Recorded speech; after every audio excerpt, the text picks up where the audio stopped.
Hello guys, good morning everyone. আমাদের অভিমুগ্ধকতা ব্লগে তোমাদের সবাইকে ওয়েলকাম জানিয়ে শুরু করছি আজকের ভিডিও। তো তোমরা সবাই কেমন আছো? নিশ্চয়ই খুব ভালো আছো, সাথে আমরা খুব ভালো আছি।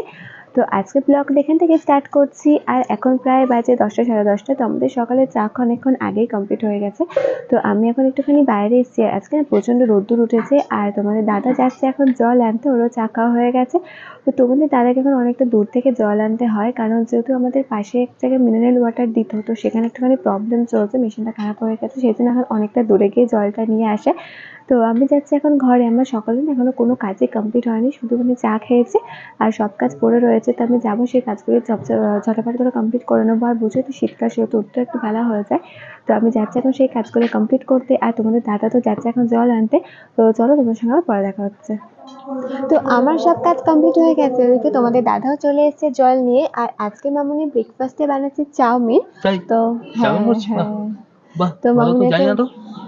তো বলবে তো আগেই সব। বললে তো সারপ্রাইজটাই থাকতো না। এই দেখো অবস্থা।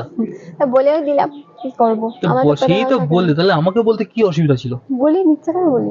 কি শয়তান লেগেছো? কি অবস্থা, আমাকে একটু চাউমিন বানাচ্ছে মা, তা আমাকে বলতে চাইছে না, কি কেন, অবস্থা? সব কি জানে না? কেন খাওয়ার সময় দেখতে পেতে ভেবেছিলাম তখনই বলবো, কিন্তু কি আর করবো, বলে দিলাম, ধরা তো পেটে তো পড়েই কথা গেলে, থাকে তাতে না। এ তো লুকানোর কি আছে তাহলে? হ্যাঁ, কি আর করবো, পেটে তো আর কথা থাকলো না। মেয়েদের এই জন্য ভগবান মেয়েদের এই কণ্ঠটা দেয়নি, যাতে কথা, মানে ওই জন্য মেয়েরা কথা চেপে রাখতে পারে না, বুঝতে পারছো? ছেলেদের এরকম এই হাতটা থাকে, ওই জন্য ছেলেরা কথা চেপে রাখতে পারে, অনেক অনেক গোপন কথা থেকে ছেলেরা এখানে চেপে রাখে। ওই জন্য ভগবান এই হাতটা ছেলেদের দিয়েছে, মেয়েদের দেয়নি। ওই জন্য মেয়েদের কোনো কথা শেয়ার করবে না, কোনো গোপন কথা মেয়েদের বলবে না, তোমাদের এটা রিকমেন্ড করবো আমি, ঠিক আছে? কোনো গোপন কথা মেয়েদের রেকমেন্ড বলবে না। করবে? তো কোনো কথা চাপতে পারবে না, মানে 10 কান করে দেবে সাথে সাথে। তো আমি সবাইকে বলছি, তোমরা মেয়েদের গোপন কথা কিন্তু কখনোই বলবে না, ঠিক আছে? তো চলো, আজকে ব্রেকফাস্টে আমরা চাউমিন খাবো। আর আমি যাচ্ছি এখন রান্নাঘরে। তো গিয়ে দেখি আমার চাউমিন বানানোর কথাটা রেডি হলো। তো দেখো, এখানে চাউমিনগুলো সিদ্ধ করা হয়ে গেছে, চাউমিন সিদ্ধ করে এখানে রাখা আছে। আর এখানে রাখা রয়েছে মটরশুঁটিগুলো সিদ্ধ করে।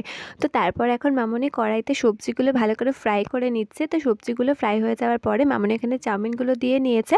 তো চাউমিনগুলো ভালো করে ভেজে নিচ্ছে, যাতে কাঁচা ভাবটা না থাকে। তো তার কিছুক্ষণ পরে চাউমিন টোটালি রেডি হয়ে গেছে।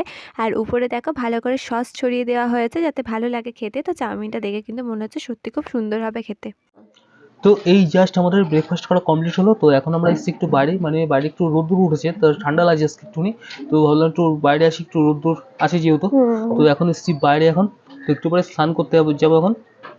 হ্যাঁ, ও যাচ্ছে স্নান করতে। আর আমি যাবো এখন একটু দোকানে, যেহেতু আজকে সকালবেলা দোকান করা হয়নি। তো ওকে বললাম তুমি চান করো না, আমি দোকানটা করে আসছি। তো আমি এখন যাচ্ছি দোকানে। তো মুনতাকে ছিল দোকানে, তো দোকান থেকে এসে আমাকে বললো একটা জিনিস পাইনি, তো এখন আমি যাচ্ছি সেই জিনিসটা আনতে অন্য দোকানে। তো যাই তাড়াতাড়ি দোকানটা করে আসি, এসে আবার স্নান করে নেবো। তো চলো, এসে আবার দেখা হচ্ছে। চলে এসেছি বাড়িতে, আর এখন যাচ্ছি ঘরে। আর মন্ত গেছে স্নান করতে এখন। তো আমাকে বললো একটু আমি স্নান করে নিই আগে। তো খুব ঠান্ডা লাগছে আমার, তো ও গেছে এখন স্নান করতে। তো ওর স্নান হয়ে গেলে আমি স্নান করে নেবো। তো এখন আমি যাচ্ছি ঘরে, ঘরে গিয়ে কিছু কাজ বাজ রয়েছে আমার, তো সেগুলো এখন করবো। তো চলো, পরে আবার দেখা হচ্ছে। তো আমার স্নান করা হয়ে গেছে, আর এখন গেছে তোমাদের দাদা স্নান করতে। তো তোমাদের দাদাকে পরে পাঠিয়ে আমি আগে স্নান করে নিয়েছি। তো তোমাদের দাদা এখন চলে গেছে স্নান করতে। তো ও স্নান করে আসুক, তারপর তোমাদের সঙ্গে আমার পরে দেখা হচ্ছে। তো তোমাদের দাদা গেছিল স্নান করতে, আর ও স্নান করে চলে এসছে। তো আমরা এখন দুজনই রাস্তায় এসেছি। তো তোমাদের দাদা এখন দাঁড়িয়ে রয়েছে গেটের সামনে। এই যে তোমাদের দাদা, এই দেখো কি করছো। এই তো দাঁড়িয়ে আছি এখানে, বিড়ালের বাচ্চা দুধ খাচ্ছিল মা, তাই দেখছিলাম। তাই দেখছিলে? হুম। ও, কি অবস্থা তোমার, তাই আবার দেখো। তোমার দাদার কথা শুনেছো, বিড়ালের দুধ খাচ্ছে তাইও দেখছি, মানে কি আর বলি তোমাদের দাদাকে। তো চলো, আমরা যাচ্ছি এখন লাঞ্চ করতে। আর লাঞ্চ করে আমরা একটুখানি রেস্ট নিয়ে নেবো। তো চলো, তোমাদের সঙ্গে দেখা হচ্ছে আবার সন্ধ্যাবেলা। এখনকার মতো টাটা। তো এখন সন্ধেবেলা ঘুম থেকে উঠে বসে গেছি এখন সন্ধ্যার চা খেতে। আর আজকে খুব ঠান্ডাও পড়েছে। তো এইদিকে আজকে মামনি রাত্রের ডিনারের জন্য বানাচ্ছে রুটি আর চানা মশলা। তো রুটি এখনও হয়নি, রুটি একটু পরে হবে। এখন মামনি চানা মশলা বানাচ্ছে। তো চানা মশলাটা ভালো করে কষিয়ে নিয়ে এখন একটুখানি এর মধ্যে জল দিয়েছে, যাতে চানা মশলাটা ভালোভাবে সিদ্ধ হয়ে যায়।